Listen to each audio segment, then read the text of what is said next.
You know that one person who barely posts anything? No stories, no updates, no just chillin' selfies. You check their profile and it's empty. Yeah, that person isn't boring. They're doing something very intentional.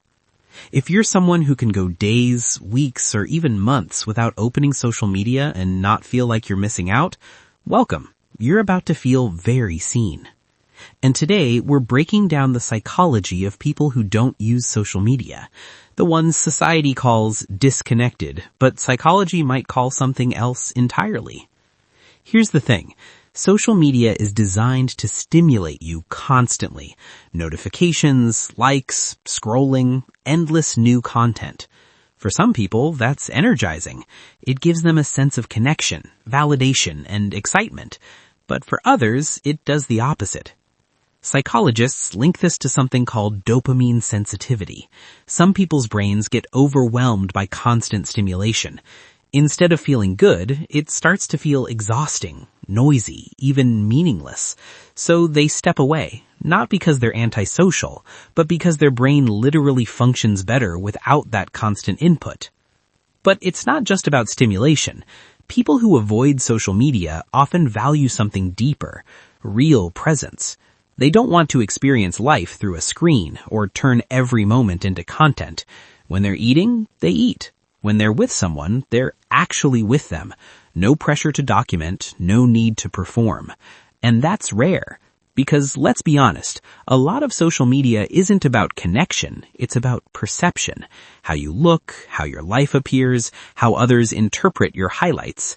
For some people, that feels fake, even draining. So they opt out.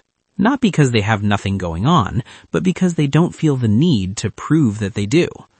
Here's something interesting. Studies suggest that people who spend less time on social media often report higher levels of focus, better emotional regulation, and stronger self-identity. Without constant comparison, they're less likely to measure their worth against someone else's highlight reel.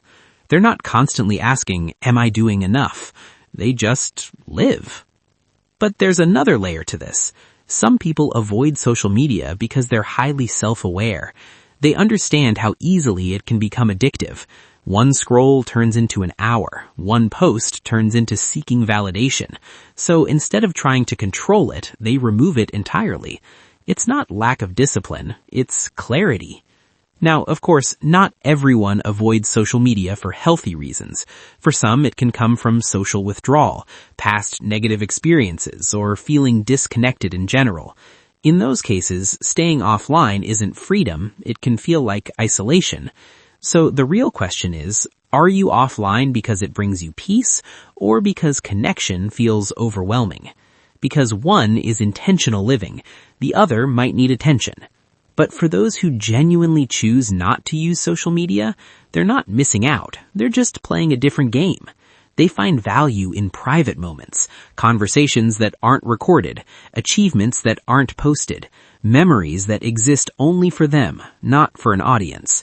And in a world that constantly says share more, they quietly choose less. Hit subscribe if you relate to this. Psychologists sometimes describe this as a low external validation need. These people don't rely on constant feedback from others to feel secure. Their sense of self comes from within, not from likes, comments, or views. So if you're someone who doesn't feel the urge to post, who forgets social media even exists, who prefers living your life instead of showcasing it, you're not disconnected. You're just grounded in a different way. Tell me, could you quit social media completely, or do you think it's impossible in today's world?